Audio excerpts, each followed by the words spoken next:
Assalamualaikum warahmatullahi wabarakatuh. Welcome back to English Family Channel. Ketemu lagi dengan saya Rezi. Kali ini kita akan membahas tentang hal yang paling sering dipertanyakan oleh teman-teman kita yang akan mengikuti tes P3K Guru.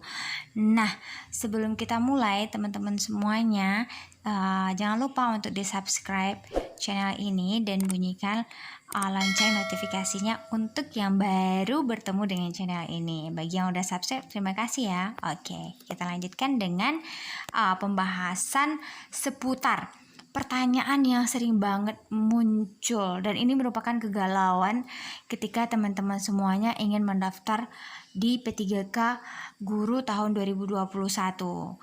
Nah, ini ada beberapa, teman-teman bisa lihat di sini, saya udah posting beberapa pertanyaan yang sering saya temukan. Nah, kayak gini ya. Gimana sebenarnya, Bu? Apakah bisa yang honor daftarnya sekarang? Tadi dapat informasi cuma guru kategori 2 aja dulu. Jadi ini beritanya kayaknya di teman-teman semua itu masih simpang siur gitu kan. Jadi masih ada yang ragu, katanya yang untuk daftar pertama ini hanya untuk kategori 2 lah, yang daftarnya inilah. Nah, ini ada juga satu lagi. Nah, maaf Pak bertanya, di sekolah saya honor tidak ada formasi sesuai jurusan saya. Nah, di daerah lain ada.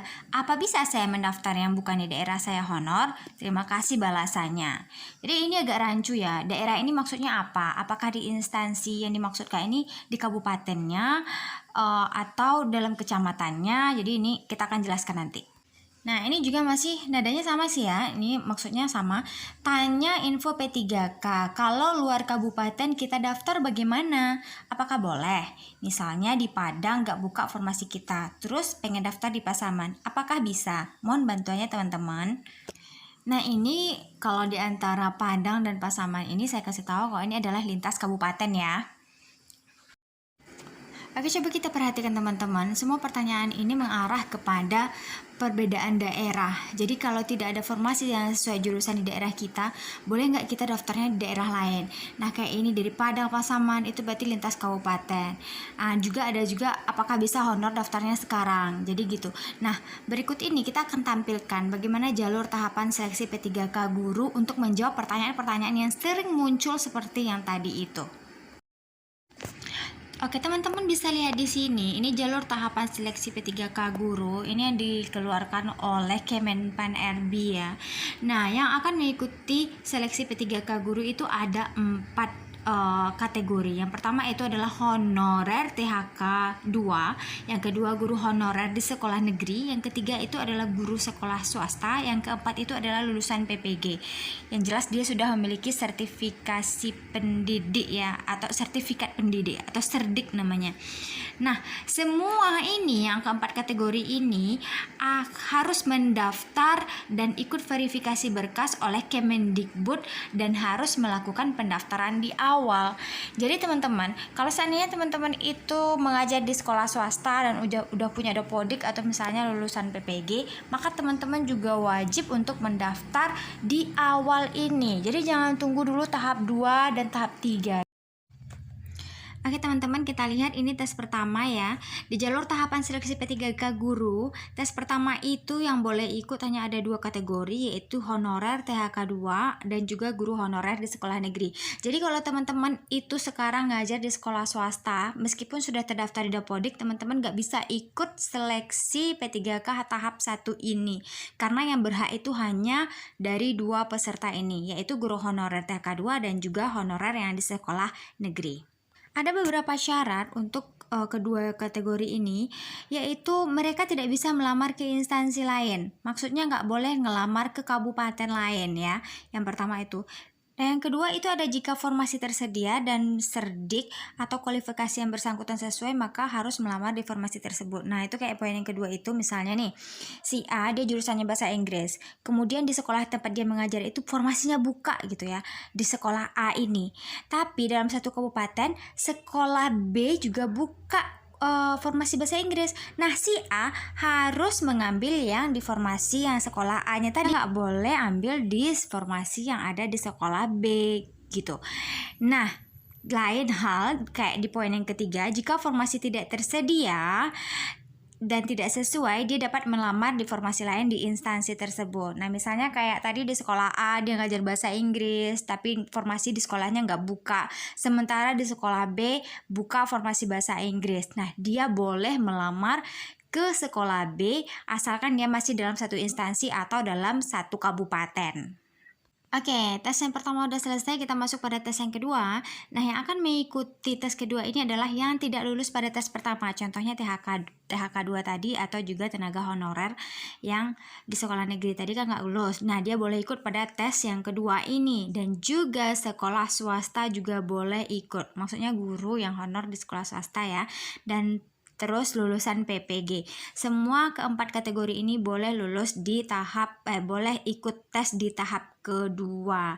Nah, di sini peserta memilih kembali formasi yang masih belum terisi. Oke, di poin 2 kita lihat itu peserta 1, 2, dan 3 tidak dapat melamar di instansi lain. Ya, artinya mereka hanya bisa melamar di kalau ini kita ambil di kabupaten ya, di kabupaten itu sendiri. Nah, kalau untuk guru kan misalnya sekolah dasar berarti dia bolehnya di instansi dia sendiri. Sedangkan pelamar yang kategori 4 atau yang lulusan PPG itu melamar di instansi yang sesuai dengan domisilinya. Misalnya kalian berdomisili di mana gitu kan? Berarti di kabupaten itulah kalian yang akan melamar. Untuk nilainya itu bagi yang tidak lulus tes pertama itu maka diambil nilai tertinggi antara PG1 dan PG2. Jadi nanti dilihat mana yang tertinggi di antara yang kedua ini ya. Nah, yang terakhir ini akan menjawab pertanyaan teman-teman semuanya yang kita rangkum dari awal tadi itu, yaitu teman-teman yang dari daerah lain, yang formasinya nggak ada di daerahnya, tapi di daerah lain ada. Boleh nggak kita daftar? Boleh, tapi teman-teman itu tesnya ada pada tes yang ketiga, bukan tes yang pertama. Cuman teman-teman mesti daftar di daftar yang awal sekarang ini ya, yang mulai dari 30 Juni kemarin itu. Jadi semuanya harus daftar. Semisal teman-teman ini ada di kabupaten A gitu kan, tapi nggak ada formasinya, kayak beberapa kabupaten yang nggak melaksanakan P3K dan CPNS, kemudian teman-teman bisa daftar di tes ketiga ini untuk di daerah kabupaten lain. Nah, begitu. Nah, dapat melamar kita semuanya di mana aja boleh. Jadi nanti nilainya diambil nilai tertinggi antara PG1, PG2, dan PG3 bagi yang udah mengikuti mulai dari PG1 sampai PG3. So, ini jadi catatan ya teman-teman ya. Jadi bukan berarti kita udah honorer, kemudian kita udah kategori dan juga udah punya serdik. Tapi kalau kita nggak lulus passing grade, bisa jadi kita nggak lulus juga. Maka di sini ada pengisian formasi kosong. Seandainya nggak ada yang lulus, nah setelah tes ketiga ini, formasi yang masih belum terisi dapat dilakukan optimalisasi dengan pengisian formasi kosong. Dilakukan berdasarkan ranking penilaian sekolah yang akan ditentukan oleh Kemendikbud. Jadi misalnya nih di dalam satu formasi itu masih ada yang belum terisi karena nggak ada yang lulus passing grade. Sementara di formasi lain itu banyak yang lulus passing grade, cuman karena nilainya tinggi-tinggi, yang lolos yang dapat mengisinya itu kan nilainya tertinggi. Nah, yang nilai yang nggak lolos, yang nggak lolos tadi yang lain itu akan di ranking dan itulah yang akan dimasukkan kepada formasi-formasi yang masih kosong. Jadi pikirannya kayak gitu. Oke, jadi kayak gitu ya teman-teman. Nah, itu adalah alur tahapan seleksi P3K Guru tahun 2021 yang udah dikeluarkan oleh Kemenpan RB ya. Nah, teman-teman nggak usah khawatir kalau seandainya nggak ada formasinya di instansinya, masih bisa memilih formasi di instansi lain, tapi tesnya itu ada pada tahap ketiga. Namun teman-teman tetap mendaftar ya di awal ini, karena semua peserta harus melakukan pendaftaran di awal. Terima kasih udah nonton di video ini, dan jangan lupa di subscribe dan juga dibunyikan notifikasinya ya bagi yang belum subscribe. Makasih. Assalamualaikum warahmatullahi wabarakatuh.